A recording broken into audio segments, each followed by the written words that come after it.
Hi, this is Celeste. I'm a nationally certified interventionist. I'm also a family coach and recovery coach. And I want to talk to you about a term that you've probably used before. And the term is enabling. And if you've loved someone in active addiction for any period of time, you've probably heard this term already. And in fact, you might be sick of hearing it already. But I wanted to talk about some of the signs of enabling because they are so super common for people who love someone in active addiction. So one of the signs is ignoring your loved one's behavior when it could be potentially dangerous. So say if they're drinking and driving, or perhaps they have kids that they're maybe not attending to properly, or that they might even be neglecting, or putting your children in dangerous situations, or they may be committing criminal acts that are dangerous to other people. So and sometimes part of that denial system is not acknowledging some of those behaviors, because if we did, then we would have to take responsibility for doing something about it. And that state of denial that we often talk about with people in active addiction can definitely apply to family members as well. And it's a protective mechanism. It's a self-defense mechanism that we use to protect ourselves from almost feeling like we're guilty by association. So it's not a put down when I say those things. It's just the reality of the situation. And a lot of times as family members, we do the best we can, and a lot of times we're not taught how to deal with these really difficult situations. So but this is just meant for education and bringing self-awareness to it. So one of the other signs of codependency is having difficulty expressing emotions.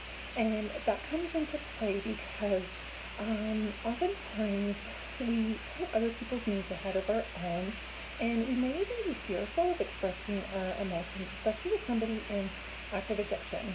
Because I'm sure you've come across this situation if you love someone in active addiction where you try to talk to them about the situation, talk to them about their substance use, and they get defensive, they get angry, there's conflict.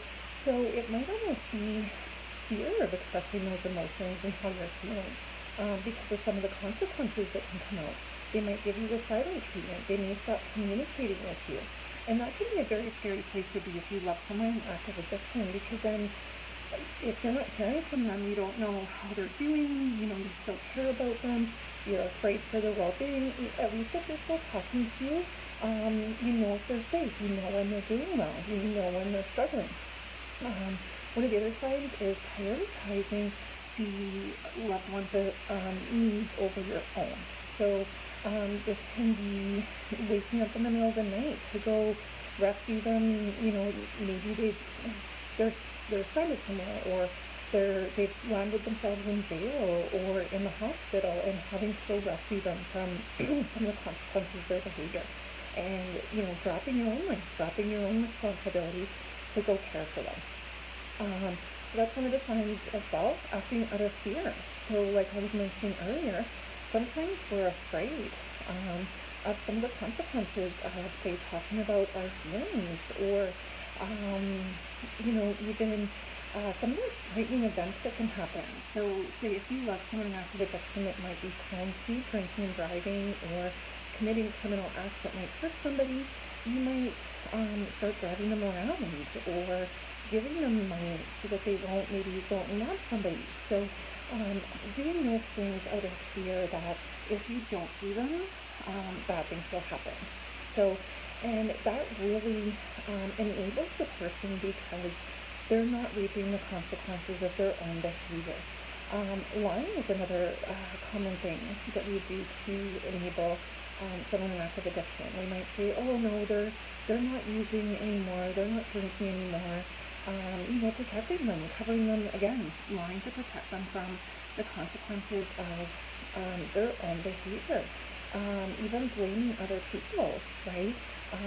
Say if there's a conflict among family members because of the person's behavior. Well, oh, that's your fault, not the person in active addiction. If you wouldn't have said that, they wouldn't have gotten angry, or if you just would have picked him up, he wouldn't have that drinking and driving charge, etc., etc., etc. So, and then, And I think one of the last signs of enabling is starting to resent the person, because we have had to lie for them. We have had to deal with a lot of the negative consequences for their behavior.